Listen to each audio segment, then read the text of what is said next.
Good morning प्यारे विद्यार्थियों। आज अपने ग्रामीण अधिवास के प्रकार के बारे में पढ़ेंगे। इससे पहले अपन ने ग्रामीण अधिवास के परिभाषा के अंतर्गत पढ़ा था कि एक ऐसा क्षेत्र है जहाँ पर प्राथमिक क्रियाकलाप किए जाते हों, जैसे कृषि करना है, मत्स्य पालन करना है, लकड़ी काटना है, आखेट करना है, खनन कार्य करना है, पशुचारण करना है आदि का जो कार्य किया जाता है वो वास्तविकता अंदर प्राथमिक क्रियाकलाप के अंदर आता है, जिसको अपने व्यवसाय के अंतर्गत भी अपन जानेंगे, जानकारी लेंगे। लेकिन ग्रामीण क्षेत्रों का प्रमुख व्यवसाय प्राथमिक व्यवसाय में संलग्नता है। इसी कारण से उसको ग्रामीण क्षेत्र कहते हैं। क्या कहते हैं? उसको ग्रामीण क्षेत्र कहते हैं। आवासों की इनमें कमी रहती है, जनसंख्या भी कम पाई जाती है और खेती पर निर्भरता ज्यादा पाई जाती है। अर्थात पर्यावरण के साथ में ये प्रत्यक्ष रूप से जुड़े हुए होते हैं। पर्यावरण के साथ में ये या भूमि के साथ में ये प्रत्यक्ष रूप से जुड़े हुए रहते हैं। अब इसके बाद में अपने 4 प्रकार पढ़े थे। ग्रामीण जो अधिवास है उसके कितने प्रकार थे? 4 प्रकार थे, जिनमें अगर देखें तो एक पहला है आपके सघन या गुच्छित अधिवास है। दूसरे नंबर की बात करें तो एकाकी या परकीण अधिवास के नाम से जानते हैं। तीसरे नंबर का अगर देखें तो मिश्रित अधिवास के नाम से जानते हैं। और चौथे नंबर का है पल्ली या पूर्वा या पुराना अधिवास। पूर्वा भी कहते हैं उसको, नंगले भी कहते हैं, पल्ली भी कहते हैं, ठीक है ना, जिसको अपन कहते हैं ढ्याणी, ठीक है। तो ऐसे कहने वाला 4 इसके प्रकार हैं। कितने प्रकार हैं? 4 प्रकार से ये क्या है? अधिवास व्यवस्थित रूप से बटे हुए हैं, मतलब इनको बांटा गया है 4 भागों में। तो देखो इनमें सबसे पहले अगर देखें तो सघन या गुच्छित जो अधिवास है, ये आप सब जानते हो कि उपजाऊ मैदान होगा, जहां पर परिवहन की सुविधा होगी, सड़कों का विकास होगा, संचार सुविधा होगी, ठीक है, अधिक कृषि का क्षेत्र होगा। तो गांव एक जगह बसा हुआ रहेगा और उसके बाहर काफी ज्यादा कृषि का विस्तार होगा, तो वो वास्तविकता में सघन अधिवास के नाम से जाना जाएगा। मतलब ग्रोथ है वहां पर ज्यादा रहेगी और बाहर खेत रहेंगे उनके, ठीक है ना। तो देखो इसके बारे में अपन चर्चा करेंगे कि भाई वास्तविकता के अंदर कौन कौन से अधिवास किस प्रकार से हैं। तो देखो इनमें सघन या गुच्छित अधिवास की जानकारी लें सबसे पहले कि सघन अधिवास किसे कहेंगे। इन्हें पुंजित सहत सकेंद्रित, इन्हें पुंजित है, सहत है, सकेंद्रित है, संकुलित है, इनके नाम से इनको जाना जाता है। किन किन के नामों से जाना जाएगा इनको? पुंजित, सहत, सकेंद्रित, संकुलित, इन अधिवासों के नाम से इनको जाना जाता है। ऐसे आवास है उपजाऊ मैदानी भागों में। उपजाऊ मैदानी जो भाग है उस क्षेत्र में, समतल जो क्षेत्र है, मैदानी प्रदेश है, उस क्षेत्र में पर्याप्त जल की उपलब्धता वाले क्षेत्रों में ये पाए जाते हैं। मतलब सभी प्रकार के जो कारक है ये मनुष्य के अनुकूल है, तब जाकर के वहां पर वास्तविकता के अंदर अधिवासों की संख्या अधिक होगी। अर्थात वहां पर सघनता लिए हुए होगा, जगह जगह मतलब कुछ सटा करके नजदीक नजदीक मकान बना करके रहेंगे और काफी ज्यादा संख्या भी वहां निवास करेगी। इसके कारण से वहां सघन होने के कारण से इसका नाम ही पड़ गया सघन या गुच्छित अधिवास के नाम से उसको जाना जाता है। इनकी विशेषताओं के बारे में अगर देखा जाए तो ये विशेषता आपके 6 प्रकार की विशेषता है। कितने प्रकार की विशेषता बताई गई है? 6 प्रकार की विशेषता बताई गई है। इनमें पहला देखो, अधिवास प्राय खेतों के मध्य किसी ऊंचे एवं बाढ़ से सुरक्षित स्थानों पर बसे हुए होते हैं। जैसे मान लो कोई बड़ा ये क्षेत्र होता है और ये कृषि का क्षेत्र होता है, तो इनमें ये जगह चुनेंगे ऊंची वाली, ताकि बाढ़ से सुरक्षित रह सके और उपजाऊ मैदान हो, ठीक है ना, उपजाऊ मैदान हो, सुरक्षित हो और बाढ़ से सुरक्षित रह सके। ये ऐसे क्षेत्रों को वो चुनेंगे, वहां पर वो निवास करेंगे और बाकी का जो क्षेत्र है ये कृषि का विस्तार वहां पर पाया जाएगा। क्या पाया जाएगा? कृषि का विस्तार पाया जाएगा। तो पहले नंबर का होता है कि खेतों के मध्य में, मतलब खेत चारों ओर और उसके मध्य में ऊंचे स्थान पर, मतलब बाढ़ से सुरक्षित स्थान, ऊंचा स्थान ही रहेगा, तो ऊंचे वो बाढ़ से सुरक्षित स्थानों पर ये बसे हुए होते हैं। तो पहली आपकी इसमें विशेषता। दूसरे नंबर की अगर बात करें तो सभी आवास पास पास बने होते हैं, तभी तो इसको सकेंद्रित कहेंगे, गुच्छित कहेंगे, ठीक है ना, सघन कहेंगे। अर्थात इसमें जो आवास होते हैं ये पास पास में होते हैं, नजदीक नजदीक बनाए जाते हैं, इसके कारण से इसको सघन के नाम से भी जाना जाएगा। तो दूसरे नंबर का आएगा कि ये क्या है, इनके जो आवास होते हैं ये नजदीक नजदीक होते हैं। तीसरे नंबर का अगर बात करें तो सभी आवास सकेंद्रित होते हैं, वह बाहरी आक्रमणों का मिलकर मुकाबला करते हैं। इसका कारण एक ये भी है, संकेंद्रित होने का कारण एक ये भी है कि ये एक जगह नजदीक नजदीक बना करके रहते हैं कि ताकि बाहरी जो आक्रमणकारी कोई आए तो उनको क्या है, ये सारे मिलकर के उनके मुकाबला करें और जीत हासिल करें, ठीक है ना। तो सुरक्षित कारणों के कारण से भी ये क्या है, संकुलित रूप में या गुच्छित रूप में निवास करते हैं। तो इनमें क्या है, सभी आवास संकेंद्रित होते हैं, एक जगह इकट्ठे रहते हैं, वह बाहरी आक्रमणों का क्या है, ये मिलकर मुकाबला करते हैं, ठीक है। चौथे नंबर की अगर बात करें तो इनमें सामाजिक प्रगाढ़ता होने से एक दूसरे के सुख दुख में सहभागी होते हैं। सामाजिक प्रगाढ़ता इसमें ज्यादा पाई जाती है, इनके कारण से ये एक दूसरे के क्या है, सुख दुख में ज्यादा सहभागी भी होते हैं ये। पांचवें नंबर का देखें, इनमें आवासों की संख्या 40 से 50 से लेकर के सैकड़ों तक हो सकती है। 40-50 से लेकर के सैकड़ों तक इनमें क्या है, आवासों की संख्या हो सकती है। 40-50 कम से कम, इससे ज्यादा कई सैकड़ों हो सकती है, ठीक है ना।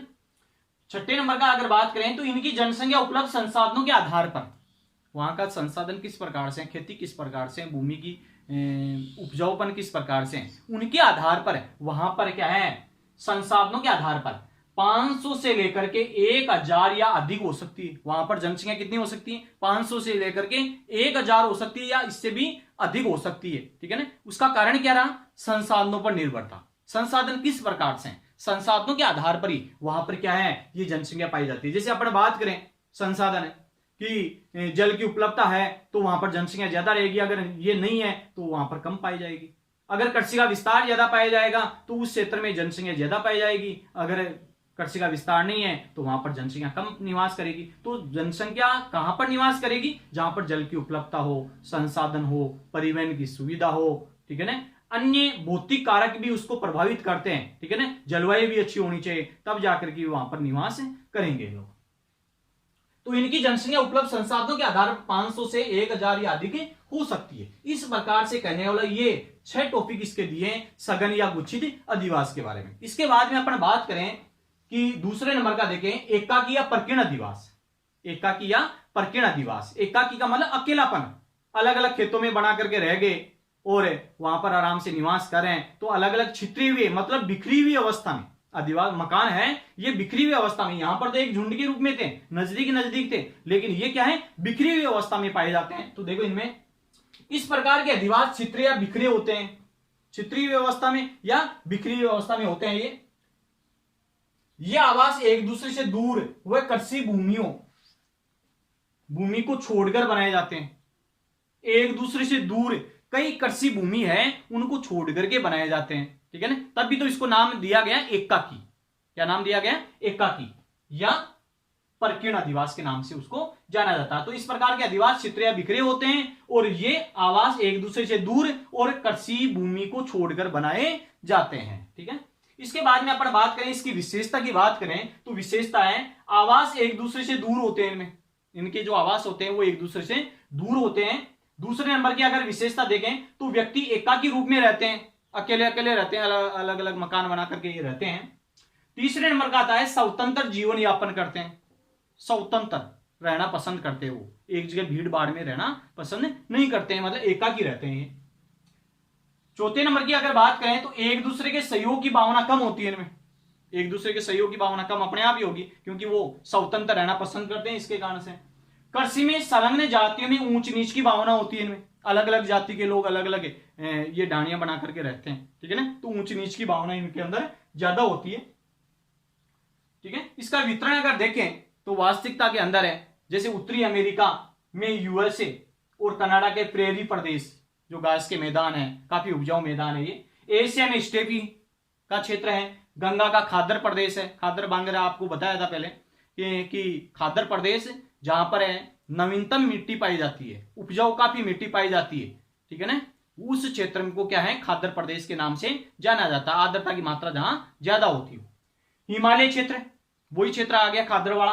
तराई व भाबर प्रदेश, तराई वाला जहां पर आर्द्रता की मात्रा जहां ज्यादा है, ठीक है ना। भाबर प्रदेश जहां पर है मोटे मोटे मिट्टी के कण पाए जाते हैं। मध्य अमेरिका के अर्जेंटीना के पंपाज, ये भी घास का मैदान है। ऑस्ट्रेलिया का डाउन्स और अफ्रीका का वेल्स, ठीक है ना। इस प्रकार से ये घास के मैदान पाए जाते हैं, काफी उपजाऊ मैदान होते हैं। उस क्षेत्र में काफी ज्यादा उपजाऊपन होने के कारण से उस जगह कृषि का विस्तार भी पाया जाता है। इसके कारण से वहां पर एकाकी आदिवासी या प्रकीर्ण आदिवासी पाए जाते हैं। अलग अलग जाति के लोग वहां पर अलग अलग समूह में रहते हैं और अकेले अकेले रहते हैं, अलग अलग खेतों में अपना अपना निवास स्थान बना लेते हैं। तो इसके कारण से इसको एकाकी या प्रकीर्ण आदिवास के नाम से जाना जाता है। इसके बाद में अपन बात करें मिश्रित आदिवास, तीसरे नंबर का अगर आदिवास आता है तो वो कौन सा आदिवास आता है? मिश्रित आदिवास आता है। यह आदिवास अर्ध सघन, मतलब मिश्रित का मतलब ये जो सघन या गुच्छित और एकाकी या प्रकीर्ण आदिवास, इसके बीच की जो अवस्था होती है वो मिश्रित आदिवास के नाम से जाना जाता है। अच्छी तरीके से याद हो जाएगा आपको कि सघन या गुच्छित जो आदिवास है और एकाकी या प्रकीर्ण आदिवास है, उनकी बीच की जो अवस्था है उसको मिश्रित आदिवास के नाम से जाना जाएगा। किस नाम जानेंगे उसको? मिश्रित आदिवास के नाम से जाना जाता है। यह आदिवास है अर्ध सघन है, सघन भी नहीं है और एकाकी भी नहीं है, मतलब बीच की अवस्था। वह अर्ध केंद्रीय आदिवास भी कहलाते हैं। ये अर्ध सघन या अर्ध केंद्रीय आदिवास के नाम से भी इसको जाना जाता है। ये सघन है, वह प्रकीर्ण आदिवासों के बीच की अवस्था है। ये सघन और प्रकीर्ण जो आदिवास है उनकी बीच की अवस्था है। जैसे एक कोटा का क्षेत्र है, मतलब इसके अंदर क्या होता है, जनसंख्या अचानक बढ़ जाए, प्राकृतिक कारण नहीं है यहां पर मानवीय कारण ही है, जिनके कारण से जनसंख्या अचानक बढ़ जाती है, परिवार की संख्या में वृद्धि हो जाती है, तो वो क्या है? मिश्रित आदिवास के अंदर आता है। किसके अंदर आता है? मिश्रित आदिवास के अंदर है। एक कोटा, ये सांगोद एक तहसील है कोटा की, उसके अंदर है एक खुर्द गांव है, वहां पर है मिश्रित आदिवास का एक उदाहरण अपन देख सकते हैं। कौन सा आदिवास देखेंगे? मिश्रित आदिवास का एक उदाहरण देखेंगे। इसके बाद में आता है चौथे नंबर का आता है पल्लिया पुराना आदिवास। पल्लिया पुराना आदिवास है, मतलब नंगले, पल्ली, ढाणी जिसको कहते हैं अपन, तो अलग अलग इसमें इस प्रकार के आदिवास एक दूसरे से अलग है। इस प्रकार का जो आदिवास है ये एक दूसरे के से अलग है, किंतु एक ही बस्ती में बसे होते हैं। इस प्रकार के जो आदिवास हैं ये एक दूसरे से अलग है, लेकिन एक ही बस्ती में बसे हुए होते हैं। बस्ती के अलग अलग भागों में अलग अलग जातियों के लोग रहते हैं। अलग अलग जाति के लोग अलग अलग बस्ती के रूप में ये निवास करते हैं, जिसको अलग अलग ढाणियों के नाम से जाना जाता है। अक्सर अपने राजस्थान में ढाणी कहते हैं, ठीक है ना। उस प्रकार से ढाणी अलग अलग समूह में वो निवास करते हैं। पर्वतीय प्रदेश की निचली घाटियों या खनन क्षेत्रों में इस प्रकार के आदिवास देखने को मिलते हैं। खनन क्षेत्र जहां पर है, खुदाई का कार्य हो रहा है, जहां पर है काफी ज्यादा मात्रा में कोई खनिज पदार्थ निकल रहा है, उस क्षेत्र में। और जो निचली घाटियां हैं, पर्वतीय क्षेत्र है, उनकी घाटियां हैं, उनमें अलग अलग समूह देखने को मिलते हैं, तो वो है आपके पल्लिया पुराना आदिवास के नाम से उसको जाना जाता है, ठीक है ना। तो इस प्रकार से कहने का ये आदिवासों के क्या है? प्रकार हो गए, और वो भी कौन से हुए? ग्रामीण आदिवास। कौन सा आदिवास है? ग्रामीण आदिवास, ठीक है ना।